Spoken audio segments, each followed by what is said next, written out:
Hello दोस्तों, स्वागत करते हैं एक बार फिर से आपका अपने YouTube चैनल आरके क्लासेज में। दोस्तों बहुत ही शानदार क्वेश्चन मैं लेके आया हूं।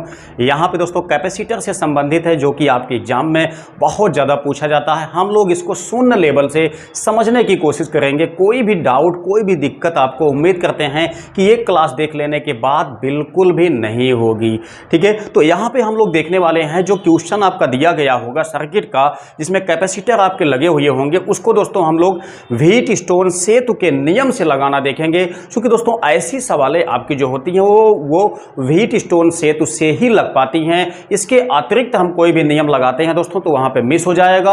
आपका जो क्वेश्चन है वो सॉल्व नहीं हो पाएगा, आपका आंसर नहीं मिल पाएगा। ऐसी सिचुएशन में आपका क्वेश्चन गलत हो जाएगा। ठीक है, तो हम लोग यहां पे देखेंगे क्वेश्चन दिया गया है दोस्तों, आप लोग जैसा देख सकते हैं ये फिजिक्स क्लास 12 है। यहां दोस्तों कैपेसिटर जो आपका लेसन है, मैंने वहां से क्वेश्चन पुटअप किया हुआ है। ये दोस्तों आपके एग्जाम में बहुत ज्यादा पूछा भी जाता है। तो आइए देखते हैं क्वेश्चन क्या कहा गया है।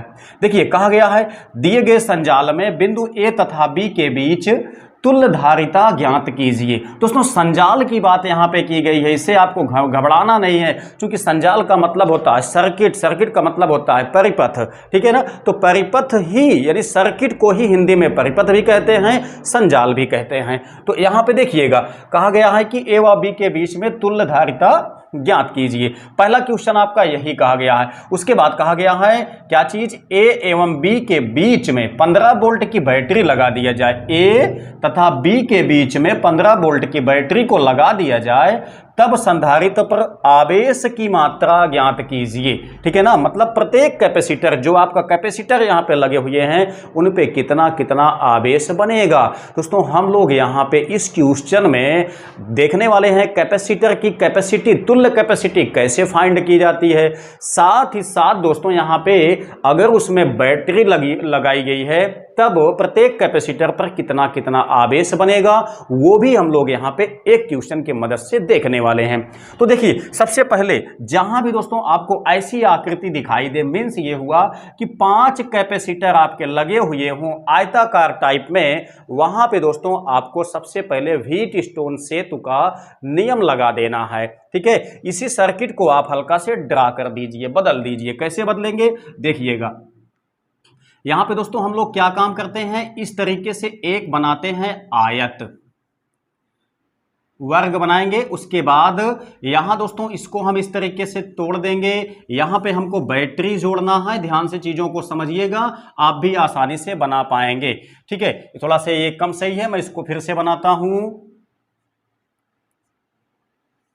तो इस तरीके से इसको हम बदल देते हैं। तो अब देखिएगा ध्यान से, यहां पे दोस्तों जो आपका बिंदु ए दिया गया है, इसको हम यहां पे रख लेते हैं, और जो आपका बिंदु बी दिया गया है, इसको दोस्तों हमें यहां पे रख लेते हैं। चूंकि आपसे कहा गया है कि बिंदु ए व बी के बीच में तुल्य कैपेसिटी ज्ञात कीजिए, और ए व बी के बीच में ही जब बैटरी को जोड़ा जाएगा 15 वोल्ट की, तब आवेश कितना बनेगा वो आपसे पूछा गया है। तो ध्यान दीजिए, जब हमने ए को यहां पे रख लिया, बी को हमने यहां पे रख लिया, तो दोस्तों आप यहां से ध्यान दीजिए, ये वाला हिस्सा यानी कि ये जो आपका जो कैपेसिटर लगा हुआ है, वो दोस्तों यहां पे फिट हो जाएगा।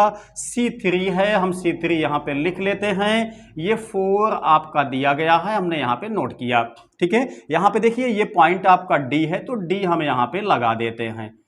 ठीक है, अब देखिए D और C, यहां पे देखिए ये वाला हिस्सा जो गया हुआ है ना, ये वाला हिस्सा ये है, तो हम इसको काटते हैं, यहां पे एक कैपेसिटर जोड़ देते हैं, वो आपका C1 है। C1 की वैल्यू कितना दी गई है, 4 म्यू F दिया गया है। अब देखिए यहां पे आपका पॉइंट C आता है, हम यहां पे बिंदु C रखेंगे। C और D को आपस में मिलाना है, तो हम C D को आपस में मिला देते हैं। देखिए इसके बीच में भी एक कैपेसिटर आपका लगाया गया है C5, तो यहां पे हम एक कैपेसिटर लगा देते हैं। ये क्या है, ये आपका C5 है। देखिए यहां पे C5 है, तो हमने यहां पे C5 लगा दिया। ये भी आपका 5 म्यू F का है। म्यू F का मतलब क्या होता है, माइक्रोफैरड होता है। ठीक है, तो यहां पे देखिए ये आपका हो गया। अब आगे चलते हैं, C से जब हम B की तरफ चलते हैं, तो C से B की तरफ चलते हैं, तब यहां पे देखिए एक कैपेसिटर आपका लगा हुआ है, तो हमने यहाँ पे इसको जोड़ दिया, ये आपका क्या है C2 है, तो C2 हमने यहाँ पे लिखा, C2 भी आपका दिया गया है 4 म्यू एफ। आगे देखिए B और D के बीच में, B और D के बीच में एक कैपेसिटर आपका लगा हुआ है, हमने इसको यहाँ पे कनेक्ट किया, C4 is equal 4 mu F. इतना आपका सब कुछ कंबाइंड हो गया है। अब देखिए हमको बैटरी जोड़ना है A तथा B के बीच में, बैटरी को हम यहाँ पे कनेक्ट करते हैं। ये 15 वोल्ट की बैटरी है, चाहो तो यही बगल में आप की लगा दो, मतलब स्विच लगा दो, इसको ऑन ऑफ करने के लिए सर्किट आपकी बनके कंप्लीट हो गई है। जो कि दोस्तों ये व्हीटस्टोन सेतु का नियम है, जिसमें कि एक समांतर चतुर्भुज होता है, जिसमें एक मतलब विकर्ण को बैटरी से जोड़ा जाता है, दूसरे विकर्ण पे हमको यहाँ पे एक गैल्वेनोमीटर मतलब धारामापी को लगाया जाता है। दोस्तों इसमें एक नियम आपका चलेगा, अब आप इसको बिल्कुल भी भूल जाइए, इसका कोई भी काम नहीं है। इसमें एक नियम आपको लगाना पड़ेगा, वो क्या होता है कि भुजा बाई भुजा इक्वल भुजा बाई भुजा, ठीक है, मतलब संलग्न भुजाओं का अनुपात इसमें समान होता है। वो कैसे, ध्यान दीजिएगा। इसमें दोस्तों क्या होगा, ये देखिए, इसको यानी कि C1 बाई C2, C1 और C2 और C3 और C4, इनका आपस में आप लोग यहाँ अनुपात बैठा के देखिए, C1 upon C2, C1 upon C2 is equal क्या रखेंगे, C3 अपान C4। दोस्तों क्या होता है कि अगर इस भुजा बटे भुजा मतलब इतना बटे इतना इक्वल मतलब इतना बटे इतना का जो मान आएगा वो जो है इतना बटे इतना के मान के समान आ जाता है, तो ये कहलाता है संतुलित सेतु या संतुलित व्हीटस्टोन सेतु। इस अवस्था में एक बात आती है, क्या होती है कि जब ये आपका व्हीटस्टोन सेतु संतुलित होता है तो इस सिचुएशन में ये जो आपका विकर्ण डीसी होता है इसमें कोई भी वैद्युत धारा नहीं बहती है, वही हमको देखना होता है। तो ध्यान से देखिए, यही हमको हल्का से पहले बैठाना है। C1 की वैल्यू कितना दी गई है, 4 दी गई है। C2 की वैल्यू कितना दी गई है, ये भी 4 दी गई है। C3 की वैल्यू कितना दी गई है, 4। C4 की वैल्यू कितना दी गई है, 4। अब देखिए दोनों का अनुपात बिल्कुल समान है, मतलब काटेंगे चाहे ना काटो, आप लोग देखो 1 इज इक्वल 1, यानी कि संलग्न भुजाओं का अनुपात समान है। तो हम यहां पे क्या लिखेंगे, चूंकि परिपथ एक संतुलित व्हीटस्टोन सेतु है,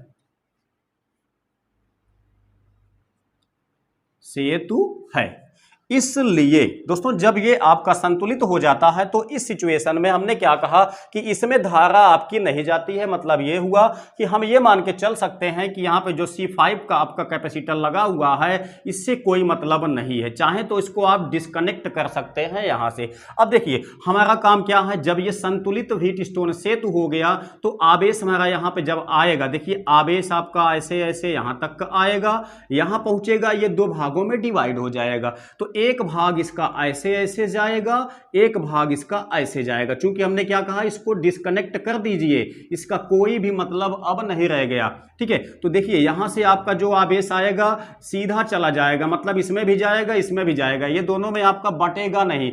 ऐसे जो यहां पे आएगा वो सीधा चला जाएगा, इन दोनों में कहीं पे आपका बटेगा नहीं। मतलब ये हुआ कि जब नहीं बटेगा तो ये दोनों हो गए आपके श्रेणी में और ये दोनों भी हो गए आपके श्रेणी में। तो सबसे पहले आप इनका श्रेणी क्रम निकाल लीजिए, तुल्य संधारित्र की धारिता। तो देखिए यहां पे हम लेते हैं क्या चीज, हम लेते हैं 1/C is equal 1/C1 plus 1/C2, ठीक है। चूंकि श्रेणी क्रम लगाएंगे तो 1/C इज इक्वल 1 देखिए सब का मान 4 दिया, 2 दिया गया है, नहीं 4 दिया गया है, तो 1/4। तो यहाँ पे देखेंगे तो 1/C, देखिए हर समान है, अंश को आपस में जोड़ेंगे 2/4, काटेंगे तो 1/2 आ जाएगा, यानी कि 1/C इक्वल 1/2, ठीक है। तो C इज इक्वल कितना आ गया, 2 म्यू एफ आ गया है।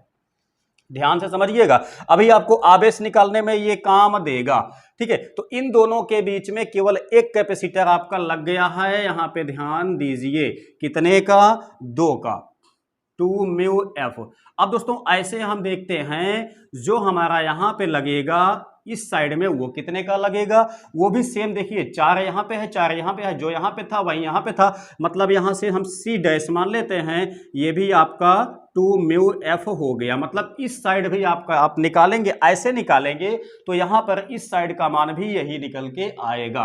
तो यहां पे देखिए इस साइड को हम यहां पे जोड़ देते हैं, ये भी आपका हो गया 2 म्यू एफ।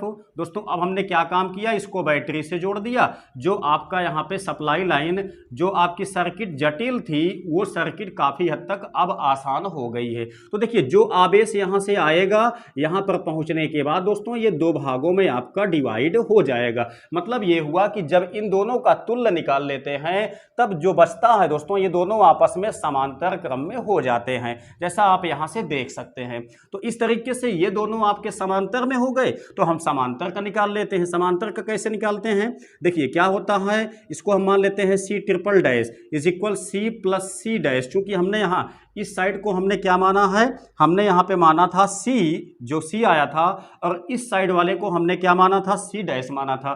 तो फाइनली आपका यहाँ पे निकल के क्या आता है, सी की वैल्यू कितना है, 2 है, सी डैश की वैल्यू भी 2 है, मतलब इस साइड भी आपका 2 है, इस साइड भी आपका 2 है। तो यहां पे हो गया टोटल कितना, 4। ठीक है, तो 4 म्यू एफ इतना आपका इसका तुल्य कैपेसिटी निकल के आई हुई है, यानी कि जो कहा गया था तुल्य धारिता ज्ञात कीजिए, वो दोस्तों आपका इतना निकल के आती है। ठीक है, तो इसमें कोई भी दिक्कतें नहीं है, बहुत आराम से आप लोग लगा सकते हैं। आगे देखते हैं, आपसे क्या पूछा गया है, ध्यान से समझिएगा बात को। कहा गया है क्या चीज, कि यदि ए और बी को 15 वोल्ट की बैटरी से 15 वोल्ट की बैटरी से जोड़ दे तब संधारित्र पर आवेश कितना कितना होगा। तो ध्यान दीजिएगा यहाँ पे दोस्तों क्या है, ये दोनों आपके एक साइड में है, जिनका मान हमने कितना निकाला था, 2 निकाला था। तो इस साइड में आवेश कितना जाएगा और इस साइड में कितना आवेश जाएगा। चूंकि हमने अभी इसके पहले आपको बताया कि जब ये संतुलित व्हीट स्टोन सेतु हो गया तो ऐसी सिचुएशन में बीच में बिल्कुल भी धारा नहीं बहेगी, यानी कि केवल इस दिशा में जाएगी, इस दिशा में जाएगी। तो जो आवेश आपका यहां से चल के आएगा वो 2 दिशाओं में बट जाएगा। तो इस दिशा में कितना जाएगा, इस दिशा में कितना जाएगा, यही चीज हमको निकालना है। तो देखिए हम लोग जानते हैं एक सूत्र होता है, क्या चीज, Q इक्वल होता है CV। तो आवेश हमको निकालना है, तो आवेश देखिए इस साइड में कितना जाएगा, Q1 is equal C1 into V। ठीक है, चूंकि यहां पे देखिए जब सर्किट दोनों समांतर होती हैं तो समांतर में विभवांतर समान होता है, कभी भी नहीं बदलता है। तो ध्यान दीजिएगा C1 का मान, यानी कि इस साइड में जो C1 आया था कितना आया था, 2 आया था, आपका 2 आया था, हमने यहाँ पे 2 इसको लिख लिया, इनटू V का मान कितना है, 15 दिया गया है। तो फाइनली देखते हैं तो 15 दूनी 30, यानी कि 30 माइक्रो कूलाम आपका आवेश इस दिशा में जाएगा। जब इस दिशा में जाएगा तो C1 में भी जाएगा, C2 में भी जाएगा, मतलब C1 और C2 दोनों में कितना जाएगा, 30 म्यू एफ जाएगा। तो वही चीज आपका Q2 का निकालेंगे, मतलब इधर कितना आवेश जाएगा। तो हम यहाँ पे देखते हैं 2 गुणे 15 इज इक्वल 30, तो 30 माइक्रो कूलाम आवेश आपका इस साइड में जाएगा, 30 आपका उस साइड में जाएगा। मतलब ये हुआ कि यहाँ पे देखिए C1 C2 में कितना कितना जाएगा, 30 जाएगा। यहाँ C3 C4 में कितना कितना जाएगा, वो भी 30 जाएगा। मतलब ये हुआ कि जितने भी कंपोनेंट आपके पास यहाँ पे लगे हुए हैं इसको छोड़ दिया जाए तो सभी में 30 माइक्रो कूलाम का आवेश जाएगा। तो इस तरीके से यह क्वेश्चन सॉल्व हो गया है। उम्मीद करते हैं कि ये क्वेश्चन आप लोग निश्चित समझ गए होंगे। कोई भी डाउट हुआ है दोस्तों, या कोई भी समस्या है तो कमेंट बॉक्स आप लोगों के लिए है, कमेंट में आप लोग टाइप कर दीजिए। जो मेरी भी मिस्टेकिंग होगी, जो मुझ में भी कमी होगी दोस्तों, मैं उसको सुधारने की कोशिश करूंगा। साथ साथ दोस्तों अगर आप लोगों के समझ में कुछ चीज़ नहीं आता है या कुछ पूछना है तो आप लोग कमेंट बॉक्स में टाइप कर दीजिए।